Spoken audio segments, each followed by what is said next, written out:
Pernah dengar nggak soal buku fisika yang jadi legenda bukan karena isinya rumit, tapi justru sebaliknya, karena sederhana banget? Hari ini kita bakal bedah 6 karya sederhana atau Six Easy Pieces dari Richard Feynman. Dan kita akan lihat gimana seorang jenius sejati mencoba menjelaskan alam semesta ke kita semua dengan cara yang, ya, masuk akal. Sebelum kita masuk ke ide-idenya, kita kenalan dulu deh sama orangnya. Kutipan ini datang dari Freeman Dyson, seorang fisikawan hebat juga loh. Jadi ini bukan sembarang pujian loh. Ini tuh pengakuan bahwa Feynman adalah sosok yang benar-benar beda dari yang lain. Jadi, siapa sih Richard Feynman ini sebenarnya? Apa yang bikin seseorang itu nggak cuma jadi fisikawan hebat, tapi juga seorang pengajar dan karakter legendaris yang kita kenang sampai sekarang? Yuk kita lihat lebih dekat. Ini daftarnya aneh banget kan? Di satu sisi, pemenang Nobel itu kan puncak pencapaian intelektual. Di sisi lain, pembobol berangkas. Bukan buat nyuri ya, tapi iseng aja buat ngebuktiin kalau sistem keamanan di Los Alamos itu lemah. Dia juga pemain bongo, dan orang yang sama yang mengungkap penyebab tragedi pesawat ulang-alik Challenger. Bener-bener jenius yang gak ada duanya. Nah, kutipan ini kayaknya paling pas deh buat ngegambarin dia. Buat Feynman, ngajar itu bukan cuma mindahin informasi. Bukan. Itu adalah sebuah pertunjukan. Dia nggak cuma ngejelasin fisika. Dia seolah-olah jadi fisika itu sendiri. Lengkap dengan gerakan tubuh dan efek suara. Nggak heran kuliahnya jadi pengalaman yang nggak terlupakan. Oke, ini semua bikin kita mikir kan? Gimana caranya? Gimana dia bisa ngambil topik yang rumitnya minta ampun, terus ngejelasinnya dengan begitu simpel sampai semua orang bisa ngerti? Apa sih rahasianya? Ternyata ini dia intinya, yang dia tulis di catatan pribadinya. Buat dia, metode mengajar yang hebat itu bukan soal teknik yang ribet-ribet. Cuma dua hal, tujuan dan akal sehat. Selalu mulai dari kenapa, bukan apa. Filosofi tadi itu bisa kita pecah jadi langkah-langkah praktis. Pertama, selalu mulai dengan tujuan. Kenapa sih kita harus belajar ini? Terus, buang semua detail yang nggak perlu sampai kamu nemuin ide intinya. Kalau udah dapet, jelasin ide itu pakai bahasa sehari-hari. Lupain semua jargon. Dan terakhir, kunci semuanya dengan analogi yang sederhana yang bisa nyambungin ide baru ini ke sesuatu yang udah kita ngerti. Dan ini nih ujian pamungkasnya. Menurut Feynman, kalau kamu nggak bisa ngejelasin ide yang rumit, pakai bahasa yang bisa dimengerti sama mahasiswa baru, itu bukan berarti mereka yang nggak pinter. Itu artinya, kamu yang sebenarnya belum benar-benar paham. Oke, sekarang kita lihat metode ini beraksi pada ide yang menurut Feynman paling penting dari semuanya. Dia ngajak kita main tebak-tebakan loh. Bayangin semua pengetahuan ilmiah di dunia ini musnah, lenyap.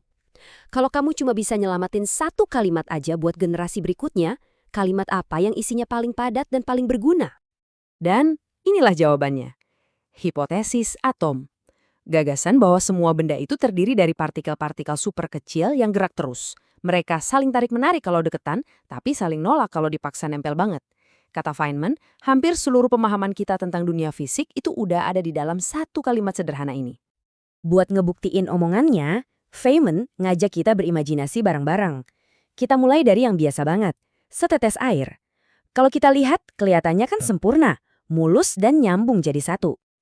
Sekarang coba kita zoom in, perbesar 2000 kali. Kita mulai bisa lihat ada kehidupan, makhluk-makhluk kecil yang lagi berenang. Seru sih, tapi itu kan biologi. Airnya sendiri, panggung tempat mereka nari, masih kelihatan sama aja, halus. Kita harus lihat lebih dalam lagi. Kita perbesar lagi, jauh lebih besar. Dan sekarang pemandangannya berubah total. Air itu nggak lagi mulus. Yang kita lihat malah kayak kerumunan yang super padat dan nggak bisa diam. Partikel-partikel yang jumlahnya banyak banget. Semuanya gerak, getar, dan tabrakan satu sama lain. Dan disinilah letak keajaibannya. Satu hipotesis tadi, partikel yang bergerak dan saling tarik-menarik, tiba-tiba bisa ngejelasin 3 wujud zat yang beda banget. Waktu jadi es, atomnya kekunci, cuma bisa getar-getar di tempat. Waktu jadi air, mereka punya cukup energi buat geser-geseran. Dan waktu jadi uap, energinya gede banget sampai mereka terbang bebas.